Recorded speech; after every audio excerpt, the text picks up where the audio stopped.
Sexualidad sana y responsable. Responsable significa que se actúa en lo sexual con conciencia y responsabilidad. Esto quiere decir que la persona se cuide de enfermedades de transmisión sexual, de embarazos no deseados y de relaciones con personas que podrían resultar nocivas de cierta manera. ¿Tenías, Idali, algo más que agregar a esto de la sexualidad saludable Sí, o sana? y justo con lo que acaba de decir el micro, ¿no? Por responsabilidad también entendemos la habilidad para responder. Entonces, en salud sexual integramos, como bien lo decía Irene, bastantes elementos que nos conforman como seres humanos únicos e irrepetibles.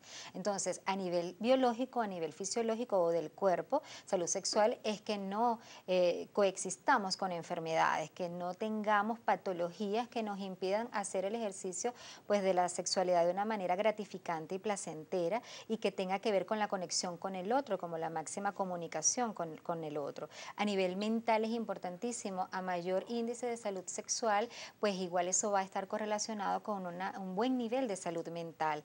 Lo contrario también se observa en los consultorios o en la clínica.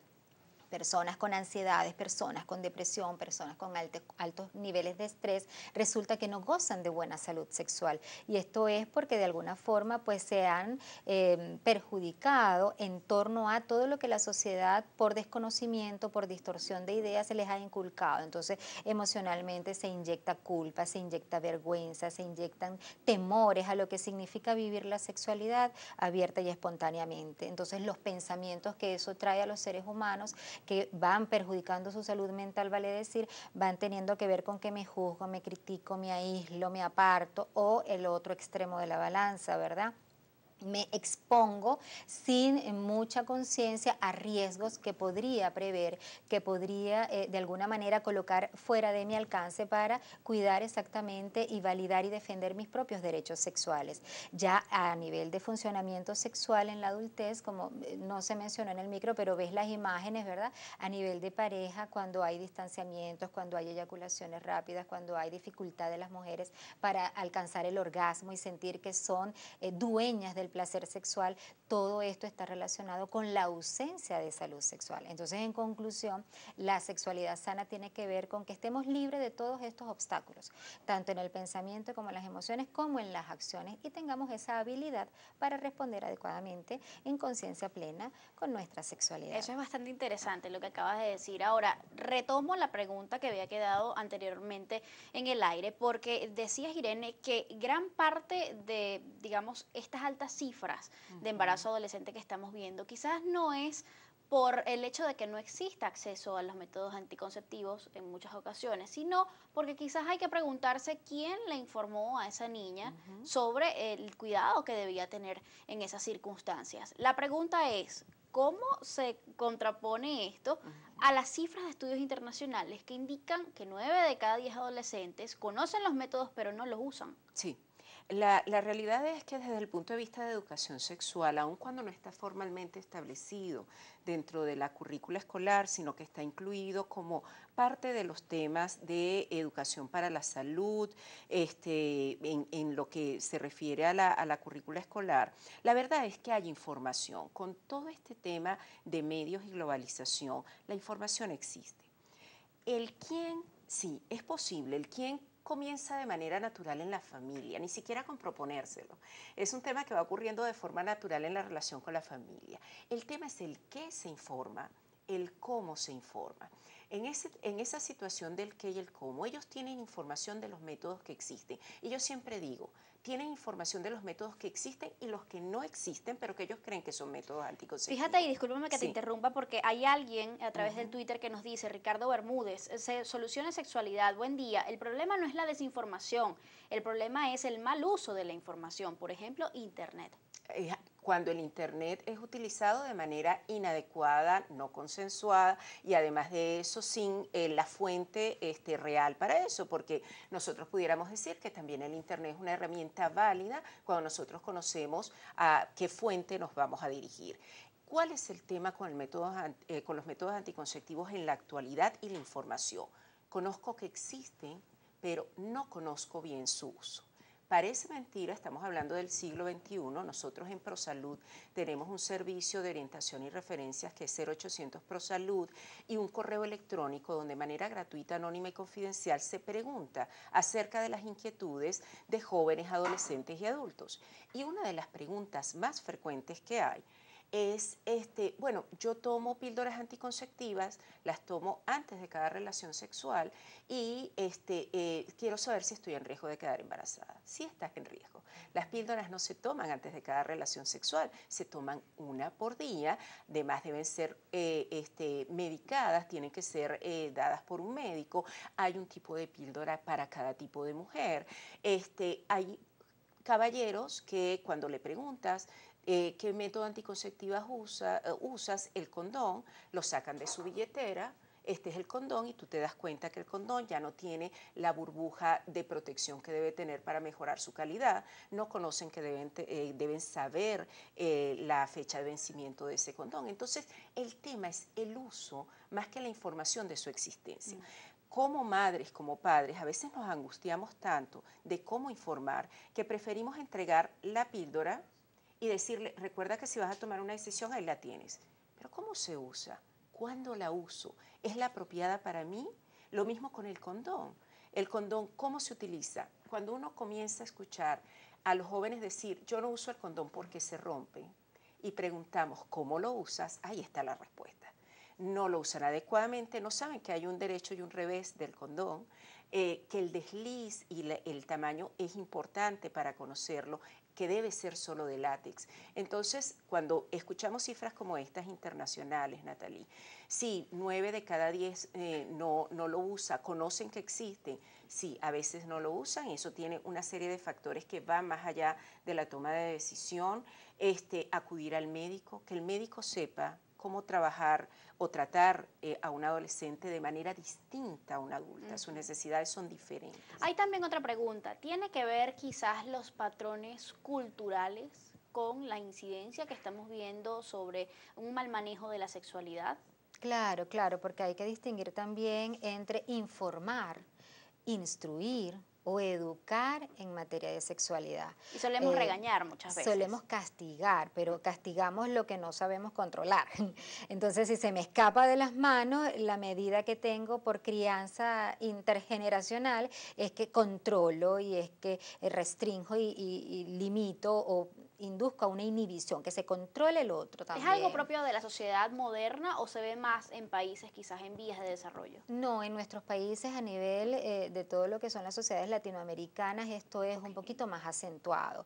Entonces, en cuanto a si educamos o no educamos sexualmente, permanentemente estamos educando, aunque lo decidamos, aunque nos graduemos para hacerlo o aunque ni siquiera hayamos tenido una materia o un taller o un curso que nos dé algunos lineamientos. Educamos con nuestra vivencia de la sexualidad. Si un papá le da o le dice al chico ya tienes edad para y lo lleva a un sitio para que tenga relaciones sexuales y no le ha dado como modelo de vida la autoprotección en la respuesta sexual, pues ese chico va a ciegas y va como inducido a una actividad. Si una mamá, como dice Irene, te entrega las píldoras a ti, chica adolescente, porque ya estás grandecita y prefiero esto a que vengas embarazada, pero ella no modela que se cuida, que ejerce el derecho a la planificación familiar, que toma píldoras, que conversa con la chica acerca de cómo las está tomando, así se le olvidó, o así es mejor inyectarse, o así es mejor colocarse unos implantes subdérmicos. Si esto no es un tema natural, porque es más fácil quizás efectivamente, entregársela y decir cumplí con entregársela. me deshago de una dificultad, de un problema y entonces me relajo,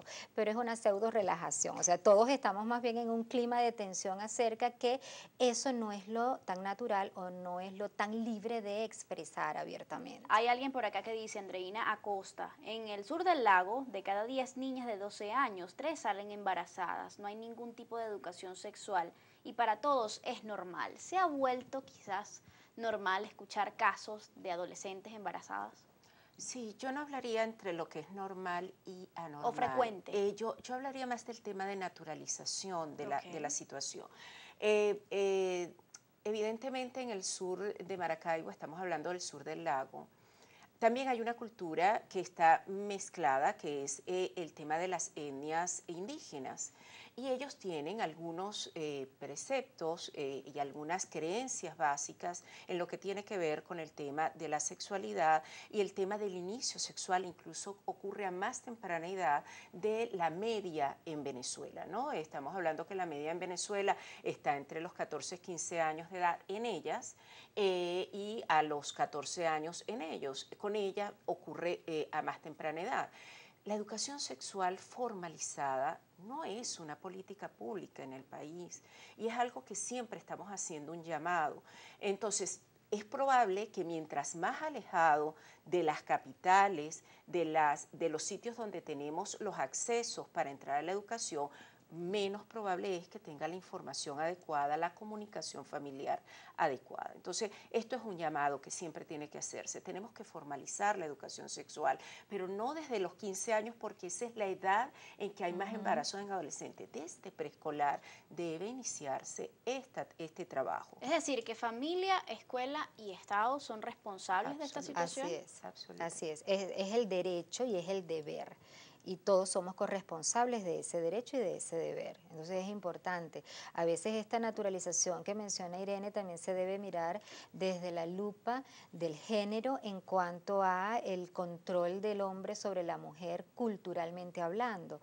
En algunos grupos sociales o en la sociedad en general es como bastante más, entre comillas, fácil el que una mujer no tome sus propias decisiones a salir por ella misma a trabajar o al mercado laboral, o que vaya fuera del hogar si está embarazada otra vez, aunque ya haya tenido previos embarazos. Entonces es como que lo que se promueve para que de alguna manera pues siga como subordinada. Eso también es interesante mirarlo, porque hay esas inequidades en cuanto a los derechos de hombres y mujeres, y esto pues no le permite a un número importante de mujeres tomar sus propias decisiones, como por ejemplo el de no ser mamá. ¿Se respetan los derechos sexuales en la infancia? ¿Se conocen por la mayoría?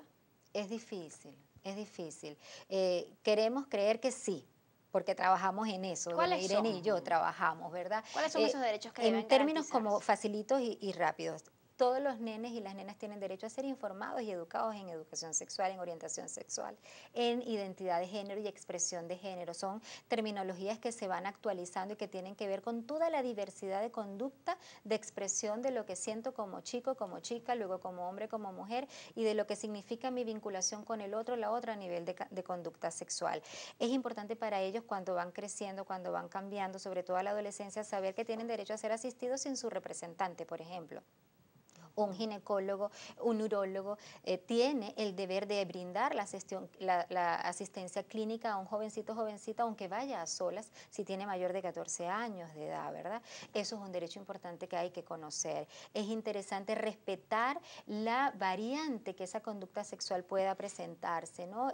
Hacemos talleres y hacemos jornadas para poder ir abriendo ese punto de conversación a nivel pedagógico, a nivel, por ejemplo, docente. Hay docentes que no saben, por sus propias limitaciones o falta de educación sexual veraz y científica y abierta, no saben cómo manejar esa expresividad sexual en el aula, por ejemplo. Entonces se angustian, entonces pueden castigar como medida punitiva, lesionar la autoestima y la autoimagen, por ejemplo, de ese nené, de esa nena que está creciendo y está simplemente viviendo con su ser, que implica su cuerpo y que implica su sexualidad. Entonces esos son como los más generales que te puedo mencionar, ¿verdad? Okay.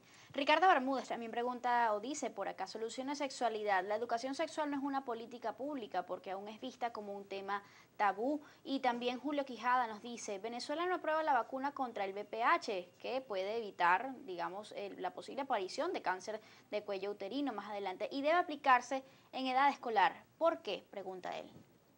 Bien, la vacuna como tal está aprobada. Lo que no hay es disponibilidad de la vacuna en el país, así como no hay disponibilidad de muchos métodos anticonceptivos en este momento.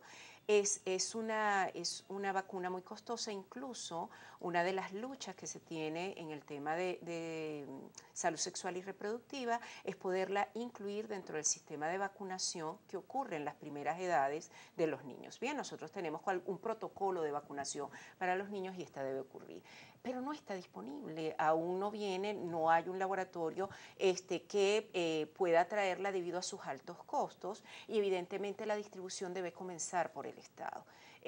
Sí, es cierto, la vacuna del VPH es un derecho que tenemos porque evitaría y realmente disminuiría los altísimos índices de virus de papiloma humano que existen sobre todo en mujeres en edad reproductiva. Ahora, también es interesante conocer, sobre todo en el caso de los adolescentes, cómo ese círculo social en el que ellos se están desenvolviendo, pues también puede estarlos motivando a iniciar a una edad cada vez más temprana su vida sexual, cómo los puede perjudicar todo esto en un futuro. Y bueno, también conocer, pues, cuáles son las alternativas, si hay, evidentemente, una dificultad significativa en el acceso a los métodos anticonceptivos hoy en día. Entonces, ¿qué se puede hacer? De eso hablamos al regreso. Hacemos una pausa y ya venimos.